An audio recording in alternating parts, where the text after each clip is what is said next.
Who is leading your decisions right now? The Good Shepherd or the pressure to make something happen? One of the greatest pressures in life is the pressure to act now. A decision must be made. A position needs to be filled. A problem needs solving. The uncertainty feels uncomfortable and the waiting feels unproductive. In those moments, urgency often steps forward and begins speaking with authority. Fix it immediately. Choose something. Do anything. Just make the uncertainty go away. And before long, urgency has become our shepherd. But Scripture never tells us that urgency is qualified to lead us. God is. Consider Romans chapter 12 and verse 2. And do not be conformed to this world, but be transformed by the renewing of your mind, that you may prove what is that good and acceptable and perfect will of God.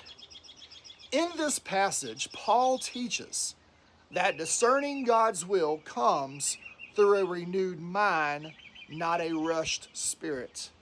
He writes that we are transformed by the renewing of our minds so that we may prove or discern, notice, that good and acceptable and perfect will of God.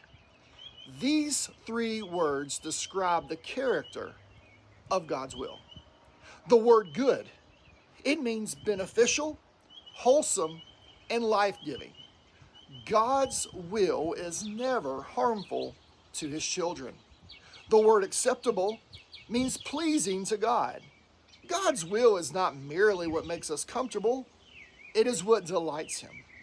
And the word perfect means complete, mature, and accomplishing its intended purpose.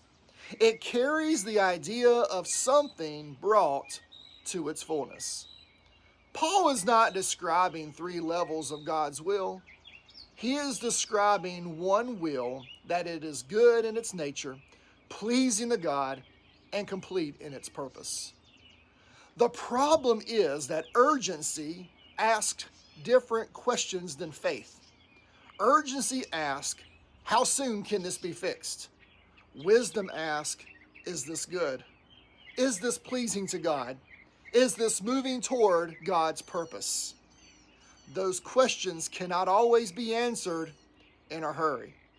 Throughout Scripture, God's people struggled with letting urgency lead them. Abraham and Sarah grew impatient waiting for God's promise. Saul could not wait for the prophet and acted on his own. In each case, the issue was not simply impatience. It was allowing urgency to take the place of trust. The Good Shepherd's voice is different. He says, wait. He says, pray. He says, trust me. He says, follow when I lead. Sometimes the most faithful thing we can do is move immediately in obedience. At other times, the most faithful thing we can do is wait patiently for God's direction. Discernment is knowing the difference. A shepherd leads sheep to green pastures. Urgency drives them. So before you make that decision, ask yourself, am I responding to God's leadership, or am I simply trying to escape the discomfort of waiting? Don't let urgency become your shepherd. Let Christ lead. Have a great Tuesday.